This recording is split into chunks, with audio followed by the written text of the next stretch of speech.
The darkness of space stretched endlessly in all directions, filled with distant stars that looked like tiny diamonds scattered across black cloth. In this vast emptiness, 12 massive ships moved forward like hunting wolves, each one the size of a small moon. These were not ordinary ships made of metal and circuits.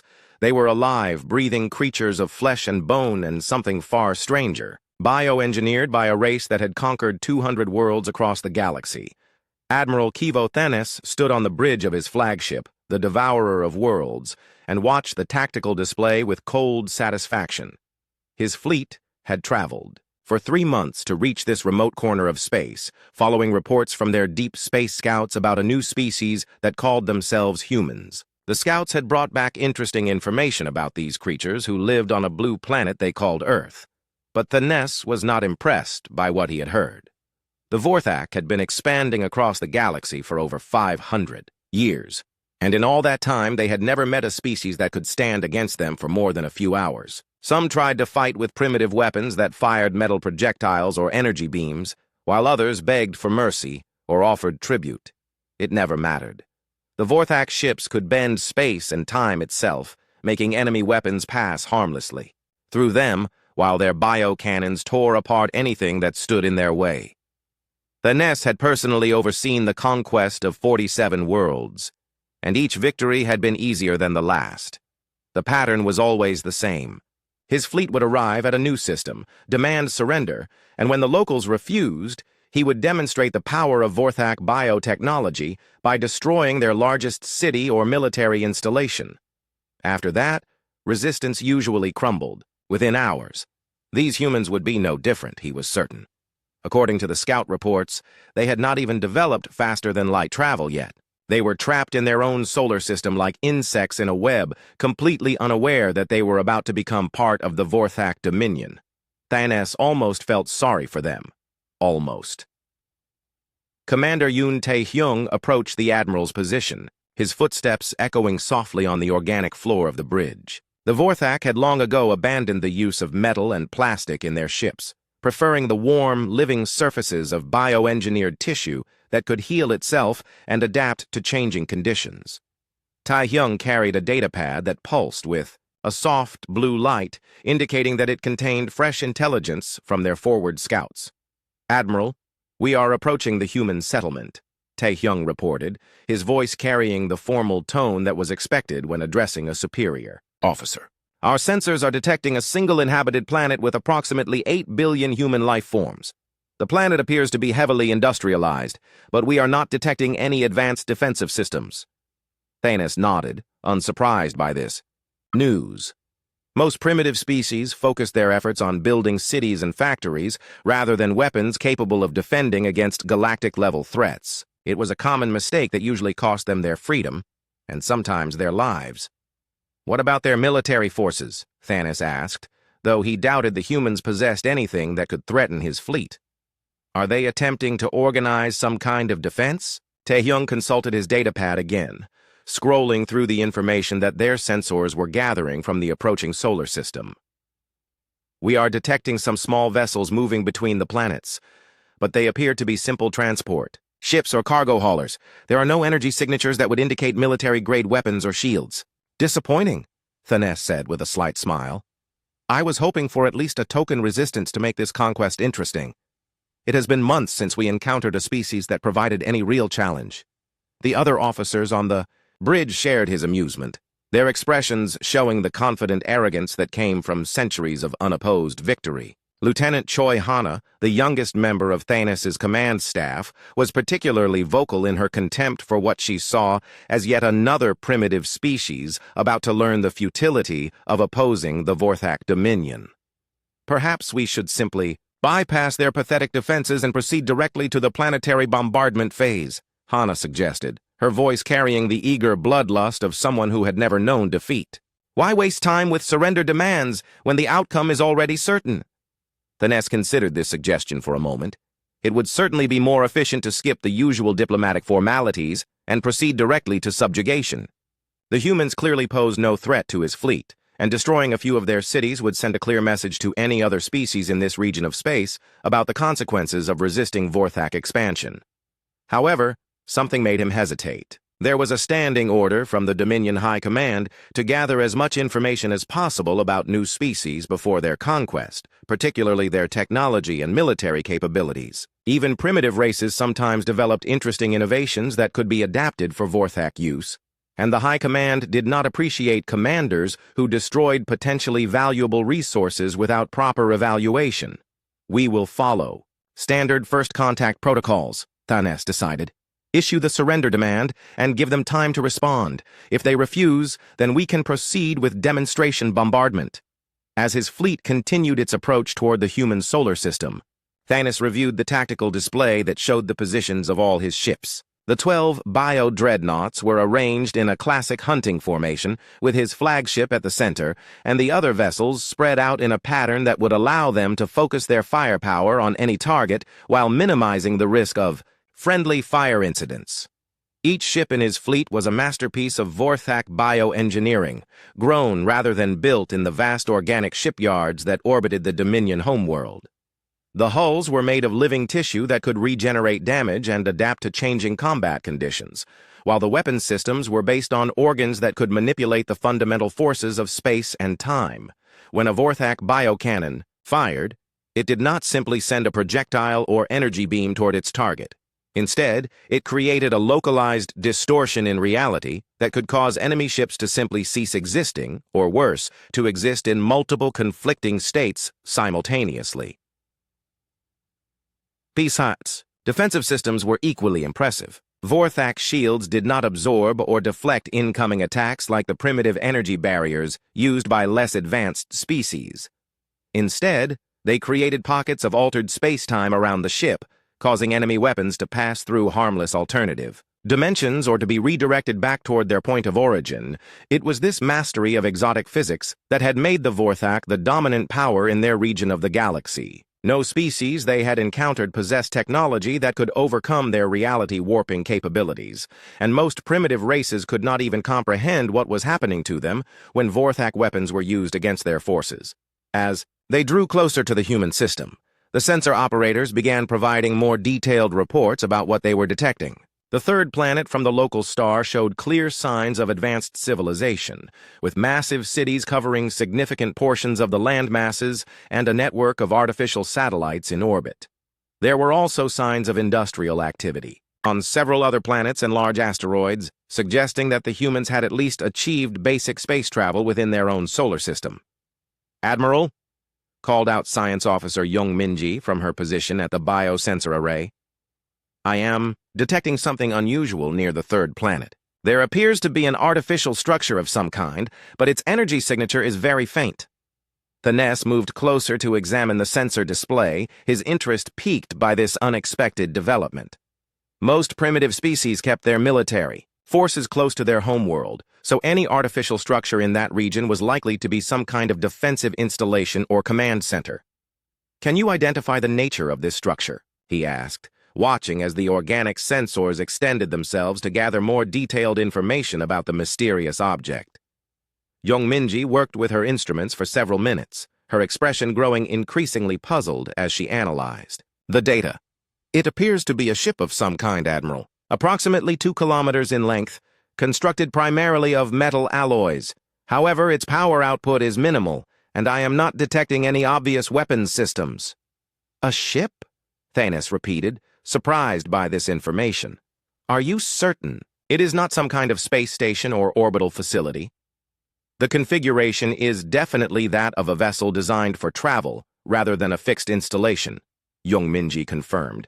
"However, its technology level appears to be extremely primitive. The hull is made of simple titanium and steel composites, and the propulsion system appears to be based on chemical rockets rather than any form of advanced drive." Thanes studied the sensor readings with growing amusement. So the humans did have at least one military vessel, though it seemed to be laughably primitive compared to Vorthak bioships. 2 kilometers was actually quite large for a primitive vessel, but without advanced weapons or defensive systems, it would be nothing more than an easy target for his foe. The human ship hung in space like a metal needle against the black canvas of stars, completely motionless as the massive Vorthak fleet approached. Commander Yun Tai-hyung continued his detailed scans of the vessel, trying to understand the technology that these primitive beings had managed to develop. What he found only reinforced his belief that this would be the easiest conquest in Vorthak history. The ship, designated by their computers as an unknown human vessel, showed energy readings so low that it barely registered on their sensors. Its hull appeared to be constructed from basic titanium steel alloys that any first-year engineering student in the Dominion could have designed. There were no visible weapon ports, no energy shield generators, and no exotic matter reactors that would indicate advanced technology. To Taehyung, it looked like something that might have been impressive to a species that had just learned to leave their home planet, but was completely inadequate for real space combat. "Admiral," Taehyung reported, unable to keep the amusement out of his voice. "Detailed scans confirm that the human vessel is operating with what appears to be a simple fusion reactor. Its weapon systems, if any exist, are not detectable by our sensors. The ship appears to be crewed by approximately 300 individuals." Admiral Kivo Thanes nodded thoughtfully as he processed this information. 300 crew members was actually quite a large number for such a small vessel, suggesting that human technology was inefficient compared to Vorthak biosystems that required minimal maintenance and could operate with much smaller crews. It was yet another sign that these beings were exactly what they appeared to be, a primitive species that had barely begun to explore their own solar system. Lieutenant Choi Hana stepped forward from her position at the tactical station, her expression showing barely contained excitement at the prospect of adding another conquered species to her service record. She had been assigned to Admiral Thanos's fleet specifically to gain experience in first contact situations, and this encounter would provide excellent training in the standard procedures used by the Dominion when dealing with newly discovered civilizations. "Admiral, should we proceed with immediate destruction of the human vessel?" Hana asked eagerly. "It poses no threat to our fleet, and eliminating it would demonstrate our power to any other human forces that might be monitoring this encounter." Thanes considered this suggestion carefully.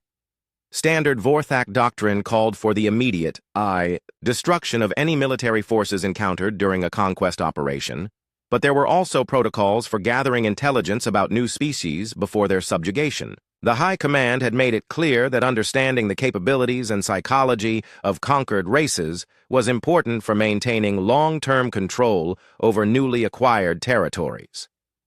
Negative, Thanes decided. "We will follow proper first. Contact procedures. Open a communication channel to the human vessel and transmit the standard surrender demand. I want to observe how they respond to our terms before we demonstrate the consequences of resistance." Science Officer Young Minji worked at her bioconsole, extending organic communication tendrils that interfaced with the ship's long-range transmission systems. The Vorthak had long ago learned that most primitive species used radio waves or similar electromagnetic communications, so their ships were equipped with devices capable of translating and transmitting messages in whatever format the target species could understand. "Communication channel established, Admiral," Young Minji reported. "The human vessel is receiving our transmission." Thanes moved to the center of the bridge, positioning himself in front of the main communication array so that his image would be transmitted to the human ship along with his words. He had delivered this same message to dozens of species over the years, and the wording had been refined through centuries of Vorthak expansion to achieve maximum psychological impact.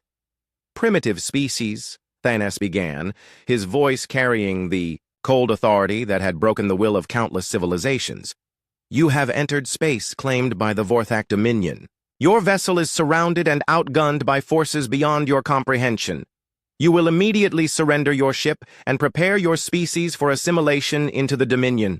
Any attempt at resistance will result in the complete destruction of your vessel and the bombardment of your homeworld. You have 60 seconds to respond with your unconditional surrender." The transmission was sent across space at the speed of light, carrying with it the weight of 500 years of Vorthak conquest. Thanes had no doubt that the humans would respond exactly as every other primitive species had responded when faced with the reality of their situation.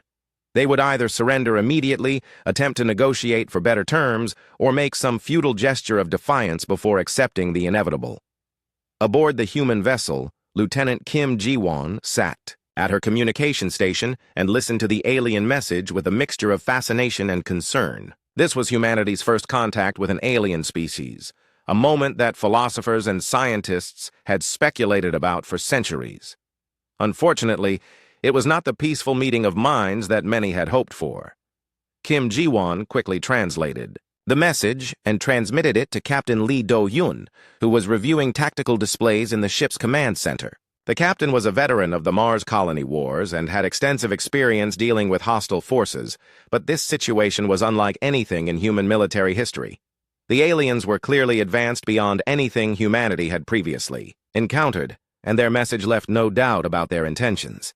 "Captain," Kim Ji-won reported over the internal communication system, "we have received what appears to be a surrender demand from the alien fleet. They are claiming this region of space and threatening to destroy us if we do not comply with their terms." Captain Lee Do-hyun studied the tactical information that Commander Park Mina had compiled about the approaching alien vessels. The ships were massive beyond anything in human experience, and their energy signatures indicated technology that was far in advance of current human capabilities. However, Lee had not achieved his rank by backing down from superior forces, and he was not about to start now. "Kim, open a channel to the alien fleet," Lee ordered calmly. "Let me speak to whoever is in command of those ships." Back aboard the Vorthak flagship, the bridge crew waited expectantly for the human response. Most of them were already making bets about whether the humans would surrender immediately or attempt some kind of pointless negotiation. None of them expected what actually happened when the human transmission arrived. "This is Captain Lee Do-hyun of the United Earth ship Infinite Resolve," came the voice from the human vessel, transmitted in perfectly clear Vorthak language thanks to their translation systems. "You are in violation of Earth territorial space. You have 30 seconds to withdraw your forces from this system, or we will consider your presence an act of war." The bridge of the Devourer of Worlds fell completely silent for several heartbeats, as the Vorthak officers processed what they had just heard. Then Lieutenant Choi Hana began to laugh, a sound that was quickly taken up by the other crew members until the entire bridge was filled with the sound of alien amusement. "Did they just threaten us?" Hana asked between fits of laughter. "A single primitive vessel with 300 crew members just threatened a Vorthak battle fleet?" Commander Yoon Tae-hyung was studying his sensor readings again, checking to make sure he had not missed something important about the human ship. The readings remained the same. Minimal energy output, primitive construction, no detectable weapon systems. It was impossible that such a vessel could pose any threat to even the smallest ship in their fleet, let alone the entire battle group. "Admiral," Tae-hyung said, his voice still carrying traces of amusement, "sensors confirm that the human vessel has not powered up any weapons systems or raised any kind of defensive shields. They appear to be completely serious about their threat despite having no apparent means of carrying it out." Admiral Thanes found himself genuinely impressed by the audacity of the human captain. In 500 years of Vorthak expansion, he had encountered species that begged for mercy, species that tried to buy their freedom with tribute, and species that fought desperately with whatever weapons they possessed. But he had never before encountered a species that issued ultimatums to vastly superior forces while possessing no apparent means of backing up their threats. "Fascinating," Thanes said thoughtfully. "These humans are either completely insane or they know something that we do not. Either way, they have certainly made this encounter more interesting than I expected." The other officers on the bridge continued to chuckle at what they saw as an absurd display of primitive bravado. To them, it was like watching a small child threaten a group of armed adults with a toy weapon. The humans clearly had no understanding of the forces they were facing or the futility of their position. "Shall I target their vessel for destruction, Admiral?" asked Weapons Officer Nam Hyun-woo, his bioconsole already beginning to glow with the organic light that indicated the ship's reality-warping cannons were powering up. "One shot from our main guns will completely vaporize their primitive ship." Thanes held up a hand to prevent any immediate action.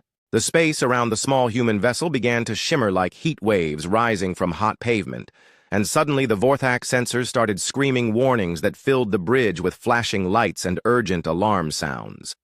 Science Officer Young Minji stared at her displays in complete confusion as readings that had been stable for the past hour suddenly exploded into chaos.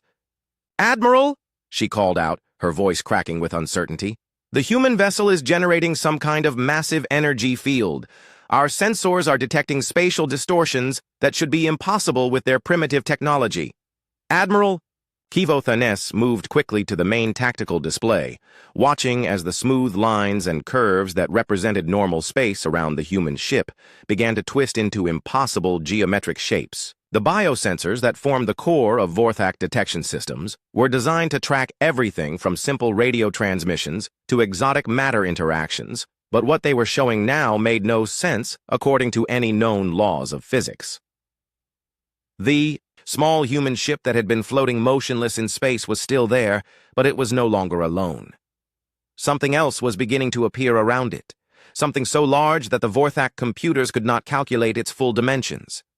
Whatever was happening, it was occurring in a dimension that the Vorthak had never encountered before, a layer of reality that existed alongside normal space, but remained completely invisible until now.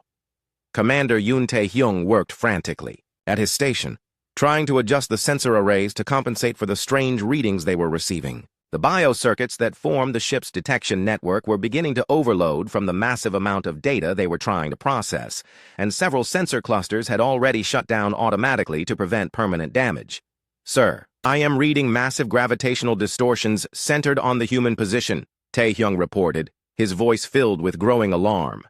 "The distortions are increasing in intensity and size. Whatever the humans are doing, it is affecting space-time itself on a scale that should require the power output of an entire star." Lieutenant Choi Hana had stopped laughing entirely as she watched the tactical display show readings that challenged everything she had learned about physics and engineering. The human ship that had seemed so primitive and helpless was now generating energy signatures that dwarfed anything in the Vorthak arsenal, and the space around it was beginning to fold and twist in ways that hurt to look at. "This is impossible," she whispered, more to herself than to anyone else on the bridge. "No primitive species should be able to manipulate space-time. That level of technology is beyond even our most advanced bioengineering. What the Vorthak were witnessing was something that human scientists called a dimensional phase transition, a process that allowed objects to exist in subspace and then shift back into normal reality. The small vessel they had been observing was not the UES Infinite, Resolve at all, but merely a sensor probe that the real ship had deployed to monitor the approaching alien fleet.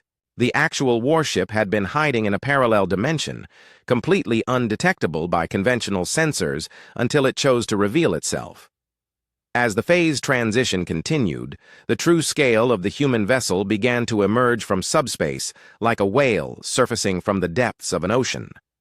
The Vorthak computers struggled to update their tactical displays as readings poured in that redefined their understanding of what was possible in naval architecture.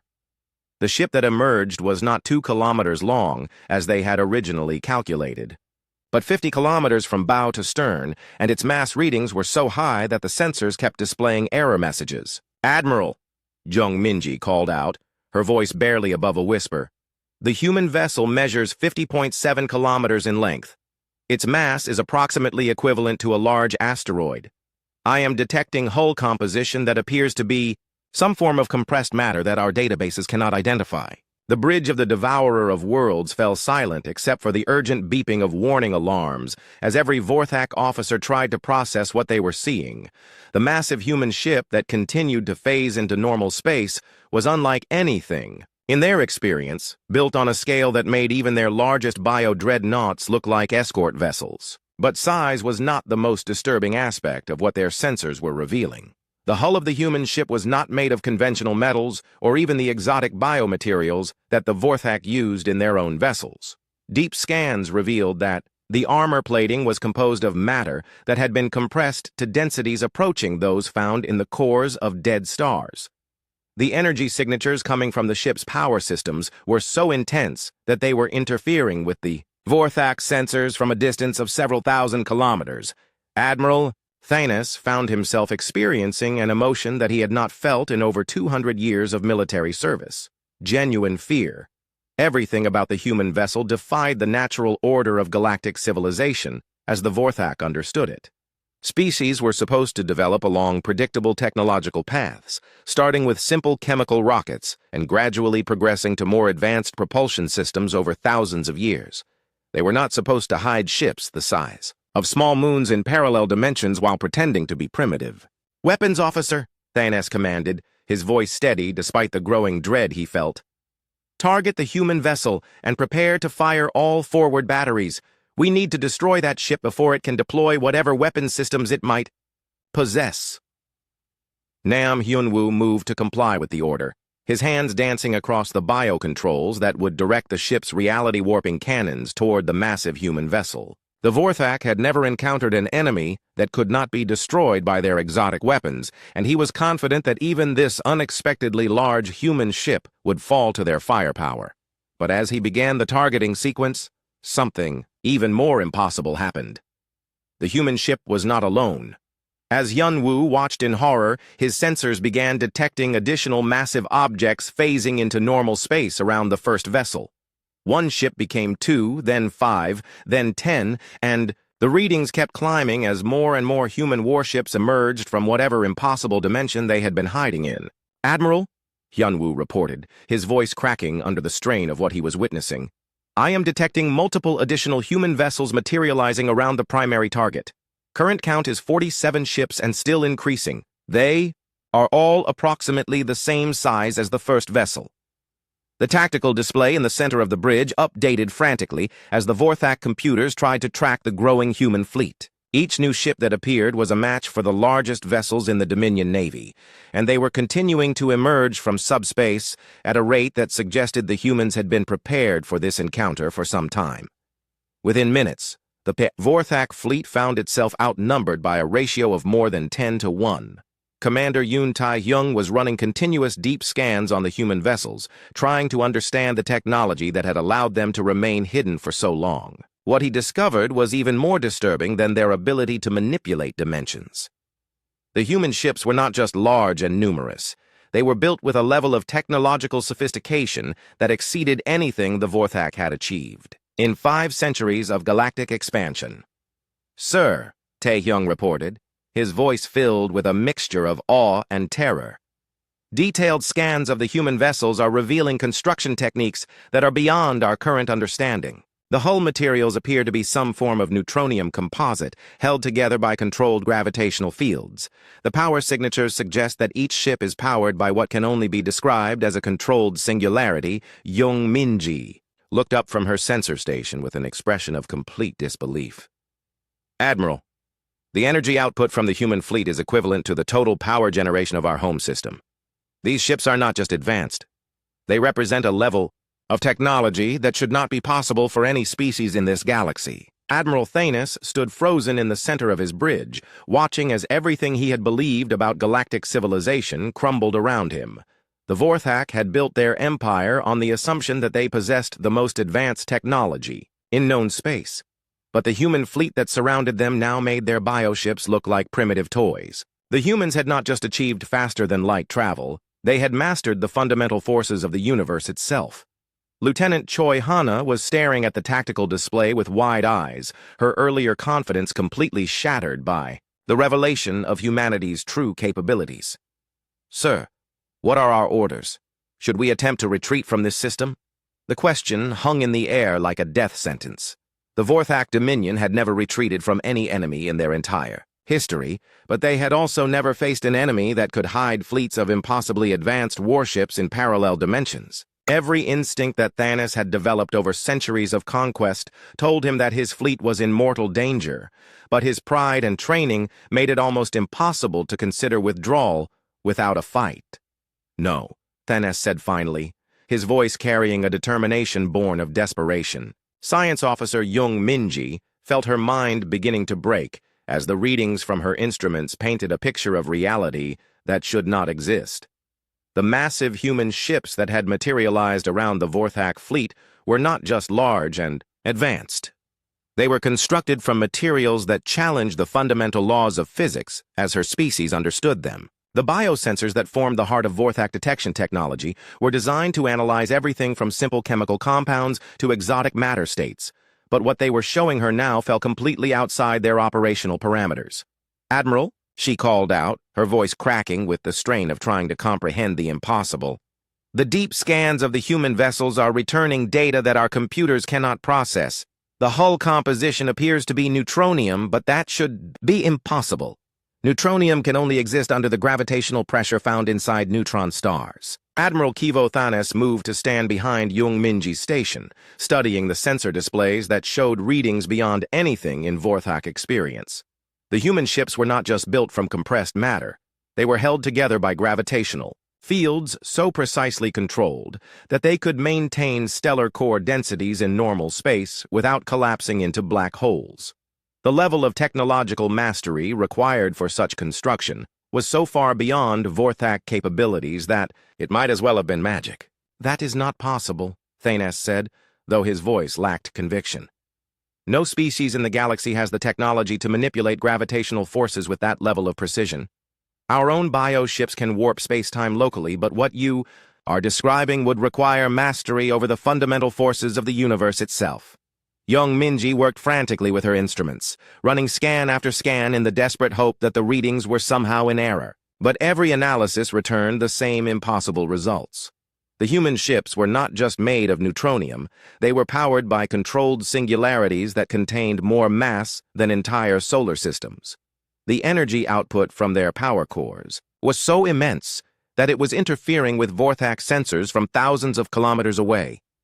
"Sir, the readings are consistent across all sensor arrays," she reported, her voice barely above a whisper. "The human vessels are constructed from neutron star material held in stable configuration by artificial gravitational fields. Their power systems appear to be based on controlled black holes with masses equivalent to multiple star systems." Commander Yoon Tae-hyung looked up from his own station with an expression of complete bewilderment. "Admiral, this level of technology should not be possible. The energy requirements alone would exceed the total output of our entire home system. How could a primitive species develop capabilities that surpass our own by such an enormous margin?" The question hung in the air of the bridge like a condemnation of everything the Vorthak believed about their place in the galaxy.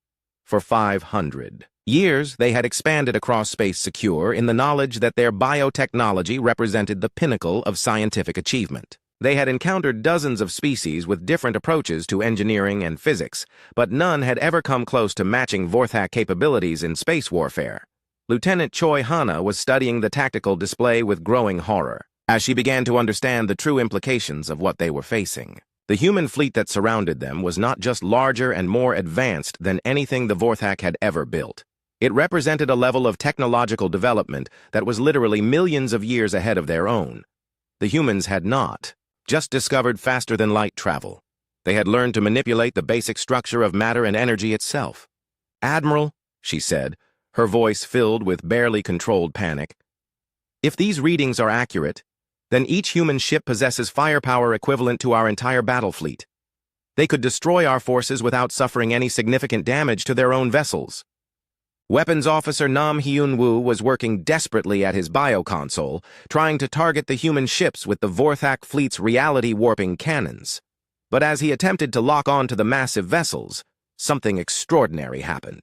The space around the human fleet began to solidify in ways that defied every principle of exotic physics that the Vorthak had mastered over centuries of technological development. "Sir," Hyun-woo reported, his voice filled with confusion and growing alarm, "I cannot establish target locks on the human vessels. Our reality warping systems are not responding to input commands. It is as if space-time itself has become rigid." Around their fleet, Young Minji frantically checked her instruments as she detected massive changes in the local space-time environment. What she found made her question everything she had learned about physics during her years of scientific training. The humans were not just defending themselves with advanced shields or armor, they were using devices that could lock the fabric of reality itself into stable configurations. "Admiral, the humans have deployed some kind of space-time stabilization field," she reported, her voice cracking under the strain of describing something that should not exist. "Our exotic physics capabilities are being suppressed by an artificial manipulation of reality itself. Our bioweapons cannot function while this field remains active.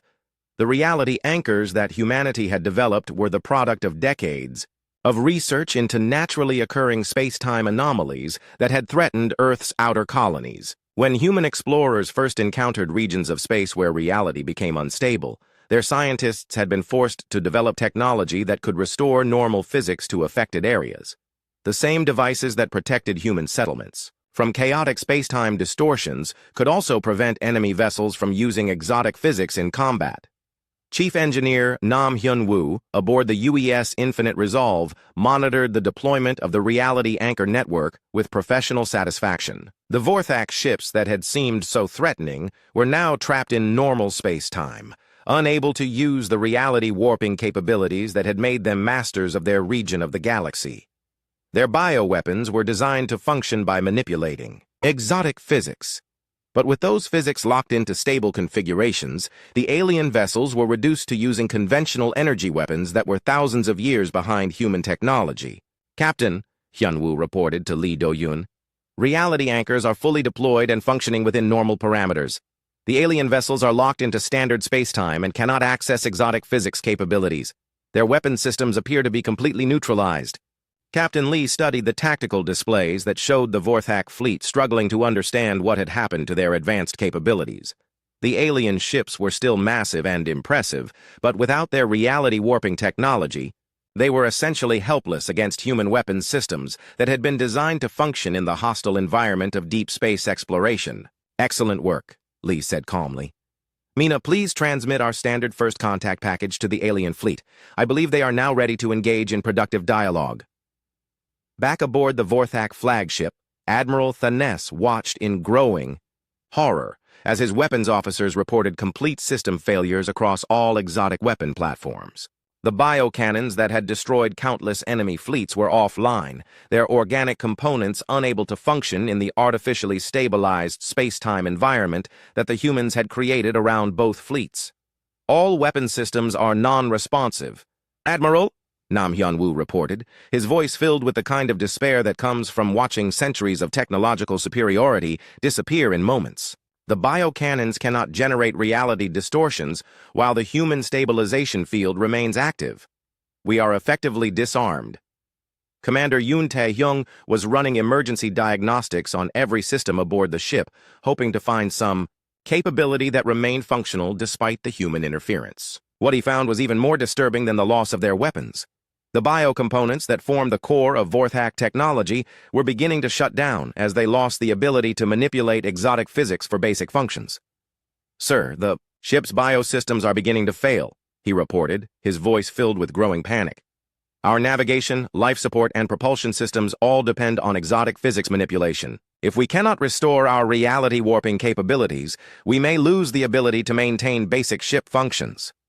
The bridge of the Devourer of Worlds was filled with the sounds of alarm systems as biocomponents throughout the ship began to shut down in response to the artificially stabilized space-time environment. The Vorthak had built their entire civilization around the manipulation of exotic physics, and they had never developed backup systems that could function in normal space-time. They were like deep-sea creatures that had been suddenly brought to the surface, unable to survive in an environment where the basic rules of reality were different from what they had evolved to expect. Lieutenant Choi Hana stared at her instruments in complete disbelief as she watched the most advanced fleet in Vorthak history reduced to helplessness by human technology that she could not even begin to understand. The aliens had not just neutralized their weapons.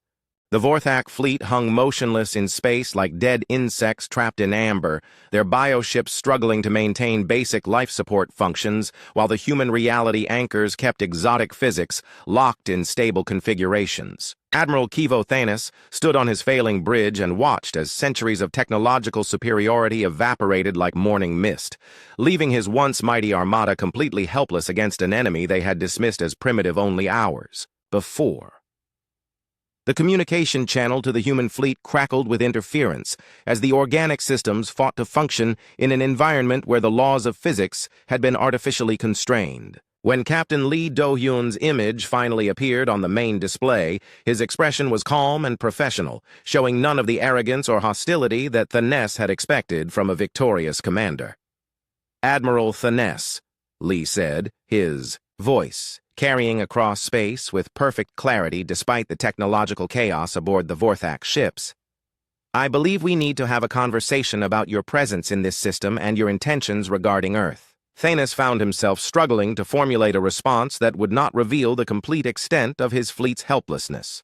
Everything about this encounter had shattered his understanding of galactic civilization, and he was no longer certain about anything except the fact that his forces were at the mercy of beings whose capabilities exceeded his worst nightmares.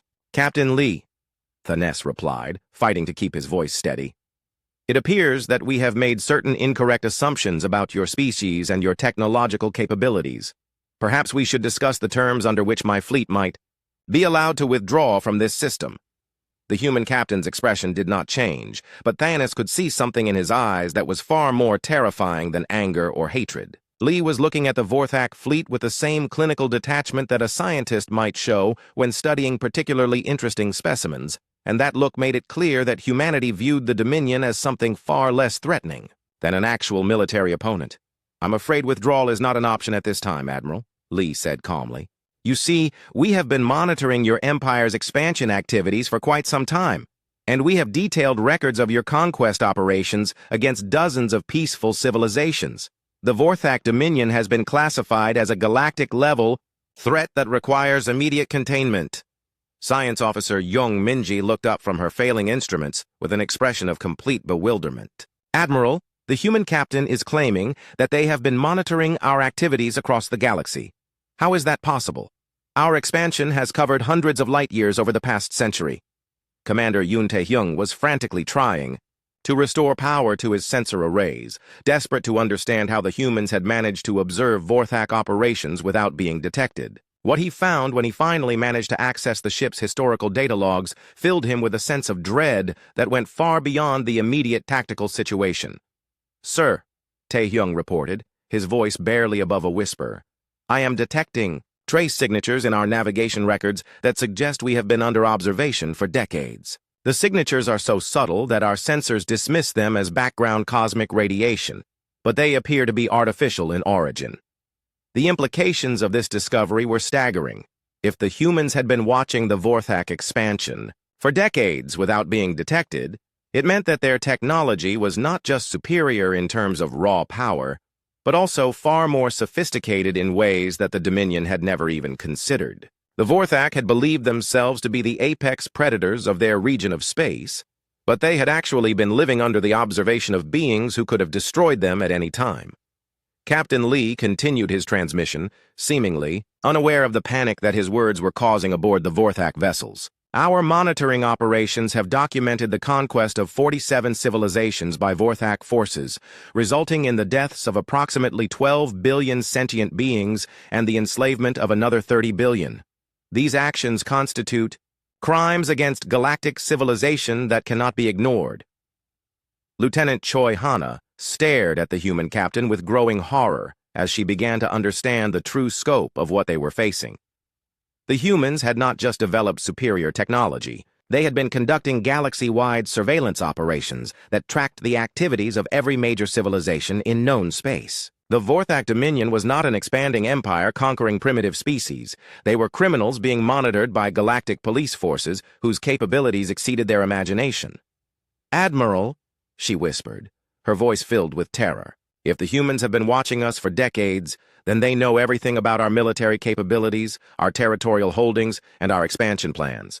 We are not facing a primitive species that got lucky. We are facing beings who have been preparing for this encounter for years." Admiral Thanes felt the last of his confidence crumble as the full implications of the situation became clear. The Vorthak fleet had not stumbled into a first contact scenario with an unknown species. They had walked into a carefully planned intervention by beings who possessed technology so advanced that it bordered on godlike.